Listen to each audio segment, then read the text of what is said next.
Good morning, Facebook, YouTube, and Twitter. This is Rich again, back for your first video blog of the day for Sunday, October 25th, 2015, around 6:24 in the morning, Billerica, Massachusetts. It's going to be cloudy, some rain showers this morning, but when it clears up, it's going to be about 60, which is pretty good for this time of year.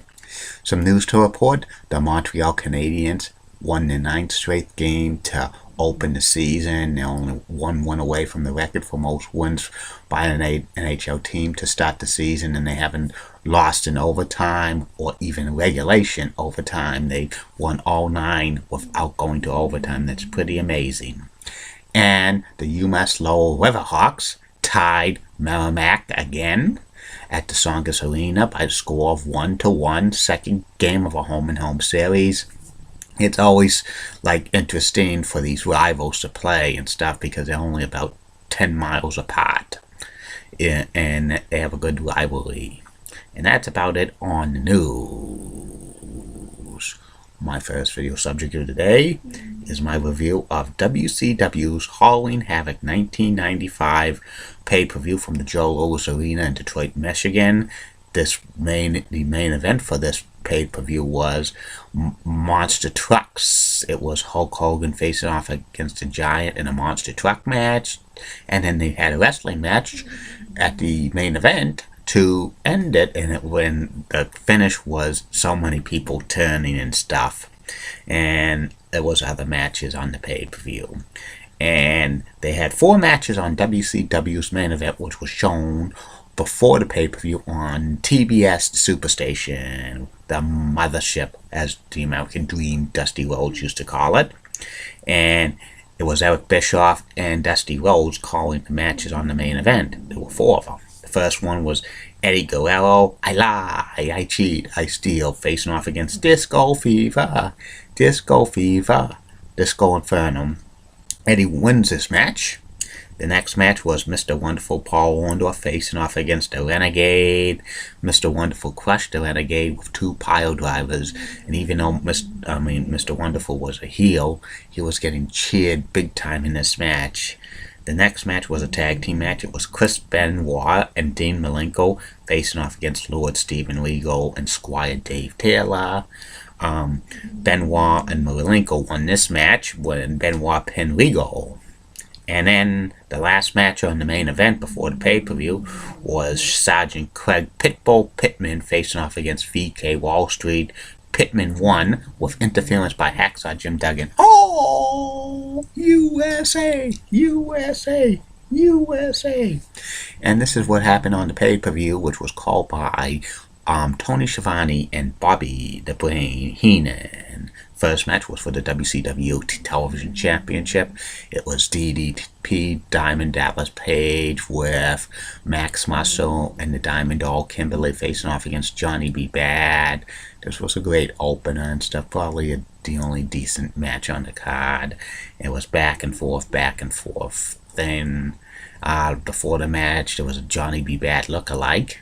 But, I tried to come in the ring, but Johnny B. Bad came in and attacked the look-alike. And, ending had Max Muscle accidentally tripped DDP. That got Johnny B. Bad the advantage, pinned DDP for the 1, 2, 3 to win the television title for the second time. Afterwards, Max Muscle and DDP have some argument, and then the Diamond Doll Kimberly looks at Johnny B. Bad, and she kind of has a crush on him. The next match was Macho Man Randy Savage, ooh yeah, facing off against Zodiac. It was supposed to be Macho Man Randy Savage against the Giant Kamala, but the storyline says that Kamala was scared of Randy Macho Man Savage, and if he lost, Kevin Sullivan would send him back to Uganda because part of the Dungeon of Doom. But in reality, Kamala left WCW, and the Zodiac was one of many characters of Ed Leslie. And also there was a special stipulation: if Macho Man won this match, he would face off against Lex Luger, provided if Luger won his match against Ming. And Macho Man crushes Zodiac in a squash match in about like 80 seconds with the flying elbow off the top rope. The next match was Kurosawa with Colonel Rob Parker facing off against Road Warrior Hawk. Yeah, it was a decent match. Road Warrior Hawk was getting revenge on Kurosawa because Kurosawa broke his arm in the Clash of Champions in August of 1995, but he really didn't break his arm. It was just a storyline. Kurosawa wins by cheating and stuff over Hawk. No, only about 4 minutes. It was an awful match. Kurosawa didn't get really a big push in WCW. He left shortly afterwards. The next match is Sabu with the original Sheik facing off against JL, Mass Wrestler. JL is Jerry Lynn, and this was an okay match, but it was only a couple of minutes. Sabu wins with a splash, and afterwards, the Sheik throws Fireball in the mask of JL. Pretty amazing, but they didn't get enough time to showcase their talents, which was awful. The next match was the Total Package Lex Luger facing off against Ming with Kevin Sullivan representing the Dungeon of Doom. It was an okay match. Ending had Ming pin Luger for the 1-2, but Kevin Sullivan attacked Ming, causing like the disqualification for Luger and stuff, but Ming got mad at that and kind of like they teased the breakup between Ming and Kevin Sullivan, but he knew a plan. Kevin Sullivan knew something was up, so Luger faces Macho Man later on in Halloween Havoc. The next match was a tag team match. It was Sting and Nature Boy Ric Flair facing off against Arn Anderson and Flying Brian Pillman. This was the start of the loose cannon gimmick.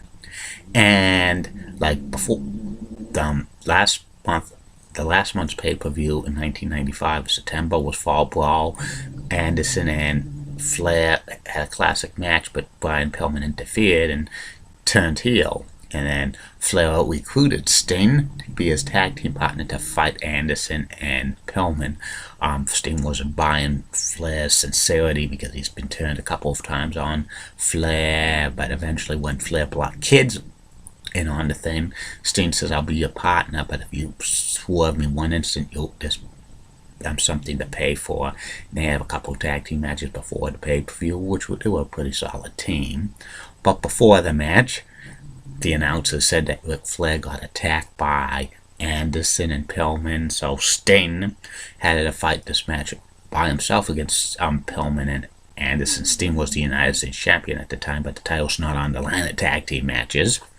And like Sting was, struggling and stuff, but halfway through the match, Ric Flair comes down. He has something bandaged up. His forehead's bandaged up, and Sting tags Ric Flair, and then Flair does his strut, and he's about to punch Anderson and Pillman, but he punches Sting. It was a setup all along. Flair, Anderson, and Pillman beat up on Sting, causing the disqualification. The fans were booing like crazy. It was so predictable. It was not even funny. And then they raised the Four Horsemen thing, and it was awful. The next match was the Monster Truck match on top of Cobo Hall in Detroit, Michigan. It was Hulk Hogan facing off against a giant monster truck match. It shouldn't be on the pay-per-view. It was actually taped the night before. Hogan won this match and stuff like that. Bobby the Brain Heenan said WCW has changed the course of wrestling. This wasn't wrestling and stuff. It was just nothing should be on the pay-per-view. And then afterwards, the giant attacks Hulk Hogan and stuff, and they go dangerously on the roof, the cliff of the roof, and then Hogan it was going to be thrown off the roof, but he ducks and the giant falls off the roof. And Hogan was scared because he thought the giant was killed and stuff like that. But in actuality, the giant fell on top of something, on top to help, like one of those springboards and stuff, so he was okay and stuff. It was taped the night before. It had no business on the pay-per-view. The next match was Randy Macho Man Savage facing off against Lex Luger. It was about a 5-minute match. Nothing surprisingly happened on this match. Yeah, Jimmy the Mouth of the South Hot and tries to interfere, but Savage throws Luger into Jimmy Hart, and Savage just wins 1, 2, 3. And then the main event, it was Hulk Hogan defending the WCW World title against the Giant, but the Giant was nowhere to be found. In the opening, Hogan says something was not supposed to happen. I says, I don't know what happened to the Giant. The last time I saw him, he was down. But then, as soon as he said that, the Giant's music played, and the Giant with Kevin Sullivan came down. And this was, the Giant's first match. He had a great first match. It was back and forth, back and forth. It was, a typical Hogan defense. But then Hogan slammed the Giant. And then the referee goes down. The fans point that Jimmy Hart hit the referee with Hogan's championship belt. Hogan and Jimmy Hart help up the referee, revive him. But Jimmy Hart throws, serves the referee, and hits Hogan with the belt. And the fans were cheering for that, because I think they were tired of Hogan's acting as a face and stuff, and he was wearing black, as this was a test run for him to see if he was going to be thrown below heel. Hogan tries to attack Jimmy Hart, but the Giant comes back up and gives Hogan a bear hug, and then Jimmy Hart waves to Randy Savage and Lex Luger to come down, and Savage gets attacked by Jimmy Hart with championship belt, and Luger attacks Savage, and then the mysterious Yeti. Here comes the Yeti, as Johnny Schiavone said. And he was a big wrestler. He was as tall as a giant stuff. It was like WCW developmental wrestler Ron Reese, who played many characters in WCW as the Super Ninja, and Ron Studd and Reese of the Flock. And the Giant was double bear hugging Savage and the Giant, and they were putting up the torture rack and on Hogan and stuff. Bobby the Brain Heenan says, this is the end of Hulkamania. You had a great career, you had a great run, but it's over now. And he also says, you better get an ambulance for Hulk Hogan and stuff. That was probably the only entertaining stuff about this match and stuff. And he would say you would never see a pay-per-view like this again. Giant wins by disqualification. He takes the belt. And it was revealed a couple of weeks later that Jimmy Hart put a special clause in the contract that Hogan could lose the WCW World title by disqualification, but WCW suits voided the Giant as champion because of the dubious distinction of Jimmy Hart interfering and stuff like that. And this ended the pay-per-view.